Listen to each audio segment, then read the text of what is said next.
Hello, Basement Movie Room fans. We're back with another Friday night review of the Salton Sea. This is take 5 of this review because I apparently don't know how to use technology, and the microphones I bought are pieces of you-know-what. Nonetheless, we watched the Salton Sea about a week ago at this point, so it's a little fuzzy, but we talked it over. We think we've got it down. Salton Sea is the third in the Val Kilmer trilogy for us. We watched Spartan, Willow. Spartan's great. No, Spartan's not great. Spartan was mediocre at best. Willow, nostalgic goodness. And Salton Sea, probably, to me, the best of the bunch, to be honest, at this point. But Salton Sea stars Val Kilmer, Doug Hutchinson, got his name right this time, Anthony Paglia, Meatloaf for some reason, Peter Sars freaking Guard. My favorite. Not to be confused with the Skarsgård family. He is a Sarsgaard, not a Skarsgård. Different tribe. And then Vincent D'Onofrio, the lead singer of Buck Cherry, and Danny Trejo at some point in the movie as well. Essentially, Salton Sea is a revenge story. Val Kilmer's wife is killed. I can't remember if they showed that the first of the movie or not, but I believe they showed it at some point. They waited till about halfway through. Yeah, so Val Kilmer's wife is killed. So he decides, he's like a jazz musician, like a trumpet player. Mm-hmm. He decides to infiltrate the meth community. Apparently getting on meth pretty heavily at that point. And try to figure out who killed his wife. And try to essentially get revenge. So we slowly find out through the movie, he's hanging out with this group of meth people, which is Nicky Cat is one of the people in this meth part. And there's a great little scene with him at some point in the movie. It's so funny. Yeah, it's so funny. Yeah. And then Peter Sarsgaard is like his best friend in here. And I think, we might as well go ahead and discuss the tattoo at this point. But Peter Sarsgaard and Val Kilmer are like best friends. Sarsgaard's like all about Val Kilmer. Val Kilmer, I get the feeling it's genuinely a friendship. Oh, yeah. It's genuinely a friendship, but he gets a tattoo like on his arm of Val Kilmer at some point in the movie. And he says he didn't have a picture of him, so he does it from memory. and this tattoo's amazing. Totally, yeah. Yeah, I laughed out loud. He described Val Kilmer's face to the tattoo artist. Yeah, he described it's so funny. It's the best sight gag ever. And this is in a fairly serious movie, to be honest. Yeah. But I laughed out loud. You laughed out loud at this part. It's so funny. But couple good laugh out loud. Yeah, the movie has some lighthearted moments, but it's overall a very serious movie. So nonetheless, past the tattoo part, which is hilarious, and Sarsgaard's love for Val Kilmer is pretty clear from that tattoo part. But nonetheless, essentially what's happening is Val Kilmer's infiltrated this meth group. He's working with these 2 cops to take down meth dealers or other drug dealers. We meet one drug dealer who is completely insane. And when you meet him, there's like a woman underneath the mattress that he's sitting on, like freaking out. He's got a harpoon gun on his wall, which he does use. Yeah. You see him use it at some point. And so... This is so odd. Yeah, it's very odd. But interesting. It's fun to watch. Yeah, it definitely is. So Kilmer's basically turning in these drug dealers to these 2 cops. Well, come to find out, these 2 cops are actually the people who murdered his wife, and he's kind of setting them up to get revenge on them. Spoilers, sorry. Yeah. Nonetheless, as he's going along, he's trying to move up. I get the feeling he's moving up from drug dealer to drug dealer, and he finds this drug dealer named Pooh-bear, played by Vincent D'Onofrio, who's fantastic in this. So great. Pooh-bear is a drug dealer who has done so much meth or coke that his nose is gone. They cut it off, and he wears this plastic nose. And in the intro scene to Pooh-bear, oh God, yeah, amazing intro scene. Yeah, it's a reenactment of the JFK assassination using a RC car, some of Pooh-bear's like second-hand man, including the lead singer of Buck Cherry is in this for some reason, and pigeons. He has pigeons dressed up as JFK, Jackie O. The governor of Texas, I think, was in the car as well at that time. Yeah. And then the driver. They're all pigeons, and they have this car come down. It's a very faithful recreation of, and the car's coming down. Even the shaky hand. Yeah, shaky handheld camera shooting it. So yeah, they shoot at these pigeons and blow the heads off a couple of them. It's an amazing scene. Yeah, a great character introduction. Yeah, they hit the exact points. Yeah. And Pooh-Bear kind of wacky, fun. At the end of it, Pooh-Bear is kind of like, there were multiple shooters or something like that. He was like, he's trying to prove the theory or whatever, the multiple shooters, not just Lee Harvey Oswald doing that. But nonetheless, we meet Pooh-Bear. He's a complete psychopath. And Vincent D'Onofrio plays the psychopath very well. I mean, perfect, so well. And his accent in the movie is even related to him not supposedly having a nose in the movie.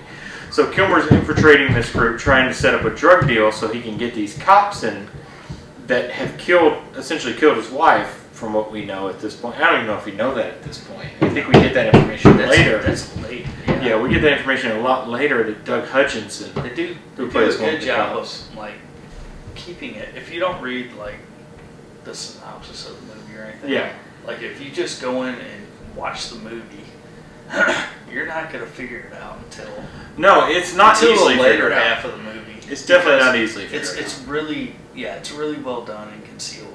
Yeah. Anthony Paglia, Doug Hutchinson play the cops. Yeah. You do figure out that they are the ones who invaded.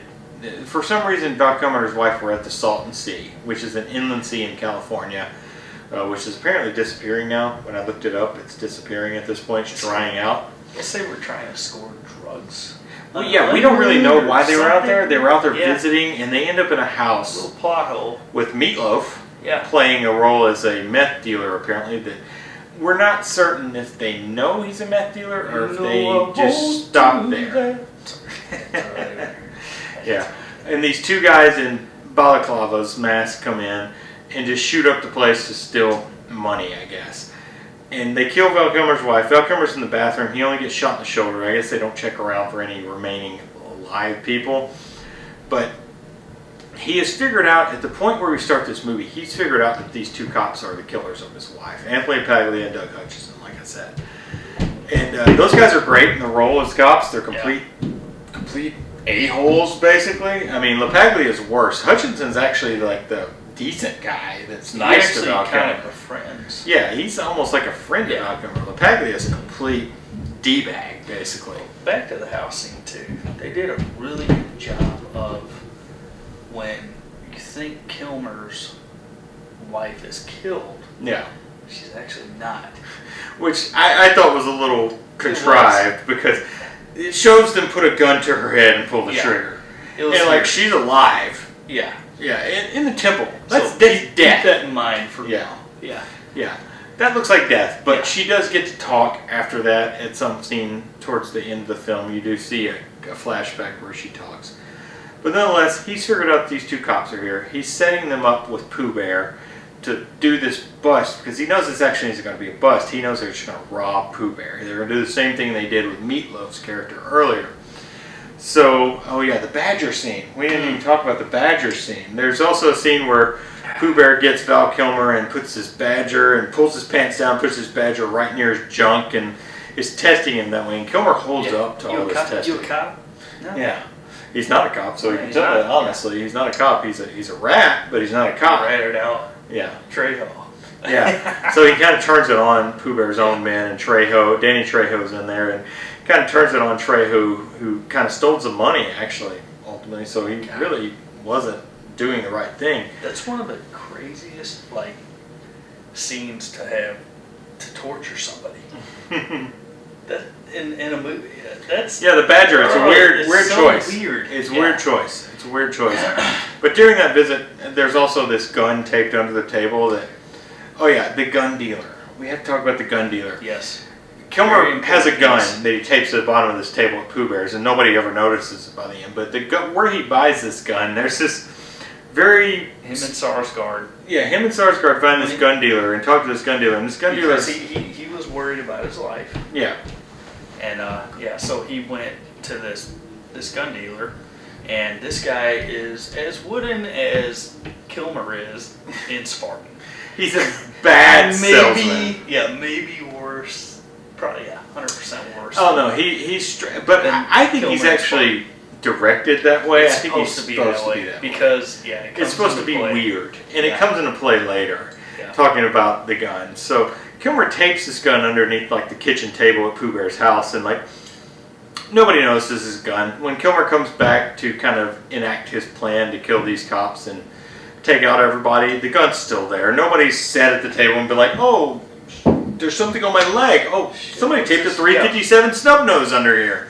You know, so it's kind of, that gets a little contrived right there. It's not like the most believable thing, but a couple of plot holes. Yeah, plot holes are there. Yeah, ultimately the gun ends up being there. Why they were in that one house where his wife got there's killed. no clear intent. Yeah, a couple of plot holes, but so what movie doesn't? Yeah, all of them do. So ultimately he ends up in the middle of this, and of course the cops that he's informing with come to rob Pooh-Bear, and in the middle of this he pulls the gun out and kind of takes care of Pooh-Bear. I think he shot Pooh-Bear originally, I think, and then Doug Hutchinson finishes Pooh-Bear off, or the other way around, I can't remember. No, but Hutchinson popped him in there. Yeah. And then you know, he comes out with this revolver that's fired quite a few shots at this point.